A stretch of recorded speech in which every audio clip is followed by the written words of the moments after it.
देखिए, एक बात क्वाइट एविडेंट है कि स्कूल क्वेश्चन पेपर लाता है 5 तारीख को, जिस दिन एग्जाम होती है, और एग्जाम से 15 मिनट पहले क्वेश्चन पैकेट्स खुलता है। तो स्कूल की संलिप्तता कहीं यहाँ पॉसिबिलिटी नहीं है। और जैसे आप सभी को मालूम है कि ये क्वेश्चन पेपर जैसे कि न्यूज़ में आ रहा है, जैसे कि कई सारे माध्यम से पता चल रहा है कि पटना में 4 तारीख को ही अवेलेबल था। तो ये बहुत बड़ा जांच का विषय है कि 4 तारीख को तो क्वेश्चन पैकेट्स हमारे पास नहीं था, तो 4 तारीख को क्वेश्चन पैकेट जिनके पास था, 3 तारीख को क्वेश्चन पैकेट जिनके पास था, काइंडली आप जांच वहाँ करें।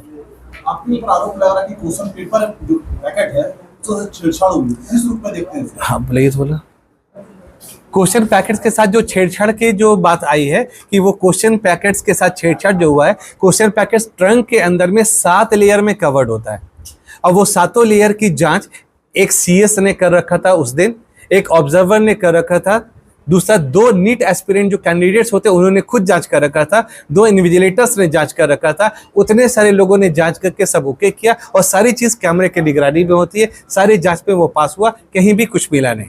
हाँ, जो लास्ट क्वेश्चन पैकेट में जो ईओयू ऑफिसर्स कह रहे हैं कि कुछ गड़बड़ी पाया गया, वो कुछ क्वेश्चन का बुकलेट कुछ ऐसा होता है, एक सेल्फ एडेसिव एनवेलप होता है जो टेम्पर प्रूफ होता है, जिसमें टेम्परिंग नहीं कर सकते, काटफाट नहीं कर सकते। नॉर्मली उससे क्वेश्चन स्टूडेंट के सामने कैंची से कट कर निकाला जाता है। 24 बच्चे एक क्लासरूम में होते हैं, उनके सामने से कैंची से कट करके निकाला जाता है, जिसका विटनेस बच्चे भी होते हैं, उन्होंने विटनेस भी होते हैं, उन्होंने गवाही भी दी इस बात की कि हमारे सामने ये कटिंग हुआ, सब कुछ ओके था, उन्होंने पैकेट को देखा। ईओयू ऑफिसर्स का कहना था कि इसके अपोजिट एंड में बिल्कुल यहाँ कुछ इस तरह का एकदम माइनर प्रेसाइजन कट एक था, बहुत ही हाई स्किल्ड प्रोफेशनल द्वारा जो किया जा सकता है, जो 7 लेयर अंदर जाकर वो कट यहाँ से किया, तो वो कट करके फिर एक ग्लू से चिपका दिया गया, जो किसी मामूली आदमी, आम आदमी के पकड़ से बाहर है। हमारे और आपके जैसे आम आदमी इसको बिल्कुल पकड़ नहीं पाएंगे। हाँ, चूंकि वो लोग इस तरह के कई सारे केसेस हैंडल करते हैं, तो वो जानते हैं, उनको कोई सारा केसेस देखा है, तो ऑब्वियसली उन्होंने बताया कि यहाँ जो कटिंग हुआ है वो किसी हाई स्किल्ड प्रोफेशनल ने किया है, और वो कहाँ किया है, 3 तारीख को कहाँ किया, 4 तारीख को कहाँ किया, हमें नहीं मालूम है। इसकी जाँच होनी चाहिए, अनुसंधान होना चाहिए। आपके पास बैंक में लापरवाही देखे आप? बैंक में कुछ लापरवाही देखा गया, उनको नोटिस भी किया गया है, और ट्रांसपोर्टेशन एजेंसी में कुछ लापरवाही किया देखा गया, जिनको उन्होंने देखा है, और इस पर रिपोर्ट भी गई है। बैंक से क्या गड़बड़ी है? बैंक में जब हम लोग सबसे पहले ईओयू ऑफिसर्स के साथ गए थे, तो उन्होंने सबसे पहले कहा कि नहीं, यहाँ से पेपर्स नहीं गए थे। उसके बाद हम लोग वापस दूसरे बैंक गए, वहाँ मालूम हुआ नहीं गए थे। अल्टीमेटली जब तीसरी बार गए तो उन्होंने डांटा और कहा पेपर्स तो यहीं से गए थे, आपको जानकारी नहीं है। फिर पेपर्स उनसे मांगा गया कि डॉक्यूमेंट्स दिखाइए जो रिसीविंग आपने किया, तो उनके पास रिसीविंग में सिर्फ एक एनटीए का चालान था और सिर्फ एक मेरा रिसीव किया डॉक्यूमेंट था। उनसे जब मांगा गया कि कुरियर एजेंसी से आपने जो रिसीव किया उनके डॉक्यूमेंट्स दिखाए, वो कोई डॉक्यूमेंट्स दिखा नहीं पाए। उन्होंने कहा वहाँ से कुरियर एजेंसी से कौन आया था बैंक में क्वेश्चन पैकेट्स जमा करने, नहीं बता पाए। उन्होंने कहा कि किस गाड़ी से आया था, वो नहीं बता पाए। किसने रिसीविंग लिया, वो नहीं बता पाए। तो ये सारी बातें हुई, तो अल्टीमेटली उनको एक कुछ नोटिस सर्व किया गया वहीं पे ईओयू ऑफिसर से, और कहा सारी डॉक्यूमेंट्स हमें चाहिए, जो लास्टली तक वो रिसीविंग नहीं दे पाए। अल्टीमेटली वो रिसीविंग कुरियर एजेंसी में मिल गया था कि वही कस्टोडियन ने रिसीव किया था। सर, आपने कहा कि क्वेश्चन पेपर भी गलत तरीके से रखा हुआ था कुरियर ऑफिस में। कुरियर ऑफिस जैसे हम लोग गए, वहाँ इंक्वायरी हो रही थी कि क्वेश्चन पैकेट्स कैसे आया, तो रांची से एक उन्होंने कहा कि नेटवर्क की गाड़ी से आया। नेटवर्क की गाड़ी जनरली वो गाड़ी होती है जो कई सारी कंपनीज को एक साथ सर्व करती, जहाँ ज़रूरत हो वहाँ, तो एक गाड़ी से आया।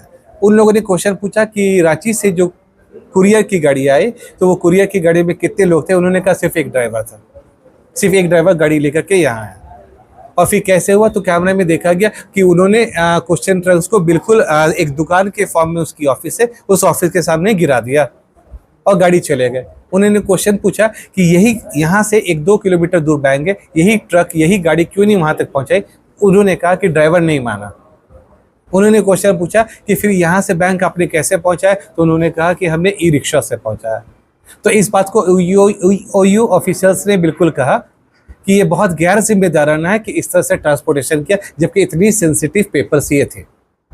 आपके स्कूल का आरोप लगा सारे बयान ये हैं। जी जी। किस रूप में देखते हैं, कहीं ना कहीं लगता है कि पूरा मामला जो है उसमें लापरवाही बरती ये देखिए ऑब्वियसली जब ये इतना बड़ा एग्जाम हुआ, जब इतना बड़ा स्टेक्स लगा हुआ था, तो ऑब्वियसली एसओपीएस गवर्नमेंट का फॉलो करना चाहिए था, एनटीए का फॉलो करना चाहिए था, बहुत ही टाइट शेड्यूल से काम करना चाहिए था। जितने भी स्कूल्स में एग्जाम हुआ, सारे स्कूल में सारे सीएस ने सारे एसओपीएस को फॉलो किया, सारे ऑब्जर्वर्स ने एसओपीएस को फॉलो किया, सारे इन्विजिलेटर्स ने एसओपीएस को फॉलो किया, सारे बच्चे जो गवाह थे इस बात का, जिन्होंने लिखित में गवाही दिया कि दैट एवरीथिंग वाज ऑलराइट, कहीं कुछ भी गड़बड़ नहीं था, जो खुद नीट एस्पिरेंट्स थे, उन लोगों ने इस बात का गवाही दिया कि कहीं यहाँ किसी भी सेंटर में कुछ गड़बड़ी नहीं हुआ। जब यहाँ सब कुछ सही था, तो भाई अब मामला आता है कि अगर कुछ गड़बड़ी हुआ तो कहाँ गड़बड़ी हुआ, तो एक पूरा तार जुड़ा है कुरियर एजेंसी से और ट्रांसपोर्ट से कि उन लोगों ने कैसे मिस हैंडलिंग किया इतना इंपॉर्टेंट और इतना सेंसिटिव पेपर्स के साथ, कि एक नेटवर्क की गाड़ी से यहाँ भेज दिया और ई रिक्शा में क्वेश्चंस विदाउट कोई भी सिक्योरिटी वहाँ भेज दिया। अच्छा,